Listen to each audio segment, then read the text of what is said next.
लद्दाख के 14,000 फीट ऊपर एक खूबसूरत छोटा सा गांव है। उस गांव में एक नौजवान है शिंगमा। उसके करीब 100 भेड़ हैं। उन भेड़ों के बाल से पश्मीना धागे बनाकर शिंगमा बेचता है। यही उसका रोजगार है। सुबह घोड़े पर सवार होकर भेड़ों के साथ निकलता और शाम को वापस आता। बर्फीले पहाड़ों के बीच मैदानी घाटी के घास में वो भेड़ चराता है। एक दिन उसने देखा बर्फीले पहाड़ से एक खुला बदन आदमी लुढ़कता चला आ रहा है। काफी लंबा, 10 फीट के करीब, बाल दाढ़ी बिल्कुल सफेद। लुढ़कते हुए वो घाटी के पास जाके झरने में गिर जाता है। शिंगमा घोड़े पर सवार होकर भागा झरने के पास। अरे, इतना लंबा आदमी कैसे हो सकता है? खुला बदन, इतनी ठंड में कैसे? उसने उस बेहोश लंबे आदमी को बड़ी मुश्किल से घोड़े पर लादा और घास के मैदान में ले आया। उसे भेड़ के खाल से बने कंबल से ढक दिया। थोड़ी देर बाद आदमी होश में आता है। अरे, मुझे क्या हो गया? मैं यहाँ कैसे? आपको मैंने झरने से बाहर निकाला। पानी में आप बेहोश पड़े थे। धन्यवाद भाई, हम इंसानों के बीच नहीं आते, फिर भी आज आना पड़ा। मगर आप हैं कौन? मैं येती हूँ, जिसे तुम तुषार मानव कहते हो। शिंगमा डर जाता है। डरो मत, मेरी लड़ाई हो गई एक दूसरे येती से। मैं बर्फ के ढलान में फिसल गया था और यहाँ आ गिरा। मुझे अभी वापस जाना है फिर से लड़ने। सुनो, मैं किसी का कर्ज नहीं रखता।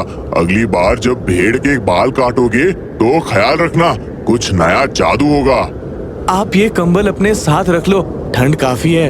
हमें इसकी जरूरत नहीं पड़ती, धन्यवाद। वो लंबे लंबे कदमों से बर्फीले पहाड़ों के ऊपर चढ़ता हुआ ओझल हो जाता है। उसके पाँव के बड़े बड़े गड्ढे बर्फ में बनते रहते हैं।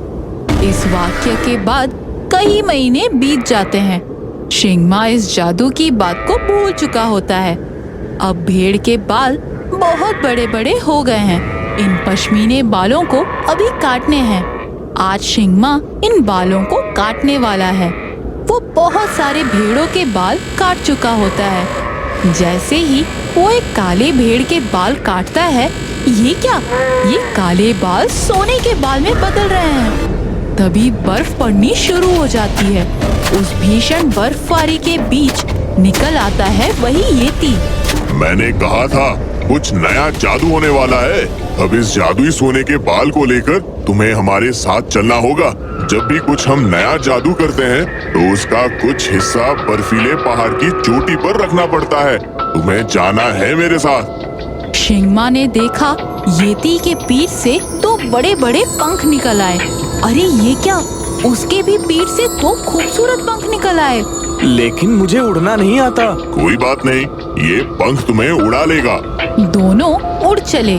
नीचे न जाने कितने बर्फीले पहाड़ों की चोटियां दिख रही हैं। उड़ते उड़ते येती शिंगमा को ले आता है एक सबसे ऊंची चोटी पर। चारों तरफ बर्फ ही बर्फ। इस बर्फीले चोटी को पहचान रहे हो? मैं तो कभी आया ही नहीं यहाँ पे।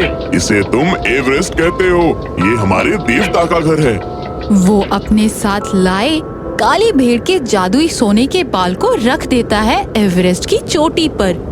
चोटी का मुंह खुल जाता है। उसमें से निकल आए येती के देव, जो पूरे बर्फ के बने हैं। वो सोने के बाल ले लेते हैं, फिर बोलते हैं, मैं तुमसे बहुत खुश हूँ सिंगमा।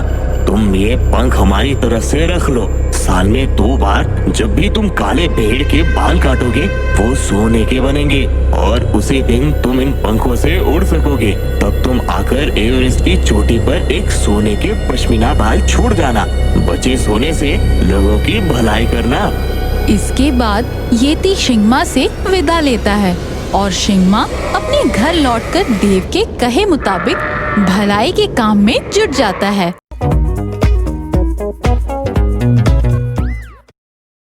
मैं पिछली बार जब धरती पे गया था तब मैंने एक राक्षस लोग देखा था जो कि बहुत ही बड़ा था। मैं तो कहता हूँ कि हम धरती के उस राक्षस लोग को हड़प लेते हैं और उन राक्षसों को अपना गुलाम बना लेंगे। क्या कहते हो एलियन भाइयों? हाँ, एकदम सही कहा। हमें ऐसा ही करना चाहिए। हमारा फिर धरती पर भी एक घर होगा और धरती का खाना तो अरे वाह इतना मजेदार होता है कि बोलो मत। मेरे तो बोलते ही मुंह में पानी आ जा रहे हैं। अरे पेटू चुप हो जा। यहाँ हम युद्ध करके राक्षस लोग हड़पने की बात कर रहे हैं और तुम्हें खाने की पड़ी है। बस फिर क्या था, अगले ही दिन वो लोग निकल पड़े राक्षस लोग के लिए। जैसे ही उनका उड़न तस्तरी धरती के राक्षस लोग के पास उतरा, सब वहाँ के जंगल में छिप गए। हम पहले यहाँ रह के इन पे नजर रखेंगे कि ये सब क्या करते हैं और इनके सोने का वक्त क्या है। सब जानने के बाद ही हम इन पे वार करेंगे ताकि इनको मौका ही ना मिले हम पर पलट के वार करने का। अच्छा चलो फिर तब हम खा के आते हैं इंसानों की बस्ती से। मुझे तो उनके खाने की खुशबू यहाँ दूर जंगल तक भी आ रही है। ना जाने कैसे तू हमारी दुनिया में पैदा हो गया। तुझे तो यहाँ इन इंसानों के घर पे ही पैदा होना चाहिए था।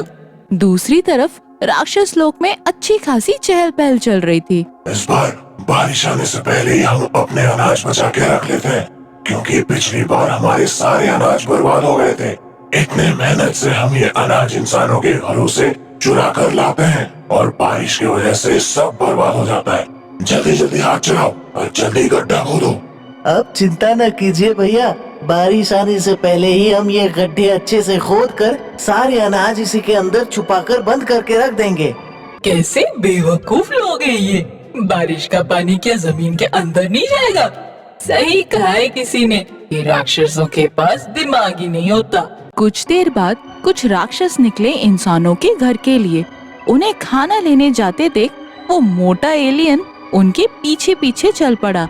इंसानों के घर के पास पहुंचते साथ वो एलियन खाने की खुशबू से पागल हो गया और भागते हुए एक घर के खिड़की के अंदर घुस गया। मम्मी, जल्दी देखो, यहाँ एक एलियन घुस आया है। ये सुनते साथ एलियन डर गया और वहाँ से भागने लगा।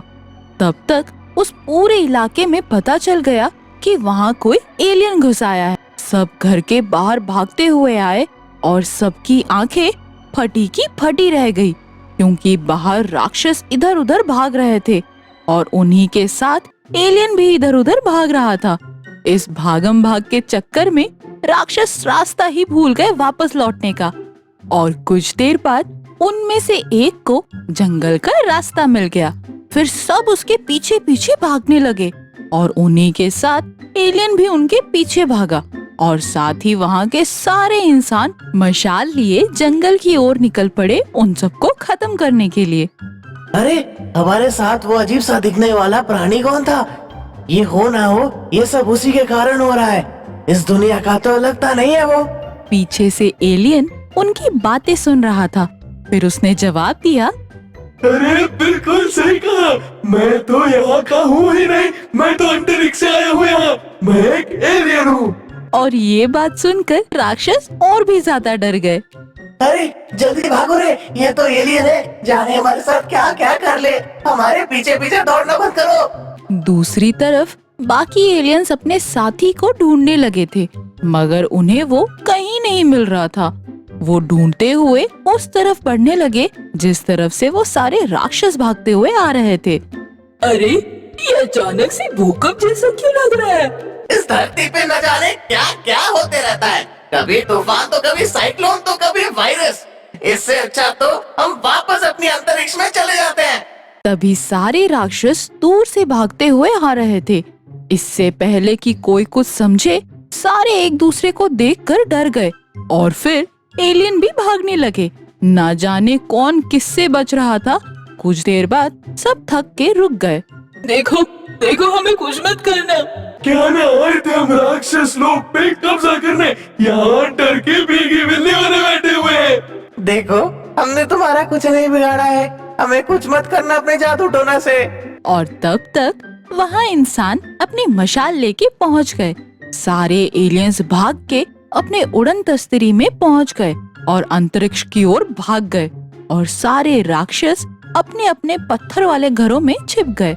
न जाने कहां कहां से चले आते हैं मुंह उठा के। कहां भाग गए ये सारे? लगता है डर के छिप गए। अगली बार अगर कोई हमारे इलाके में घुसा तो उसकी खैर नहीं।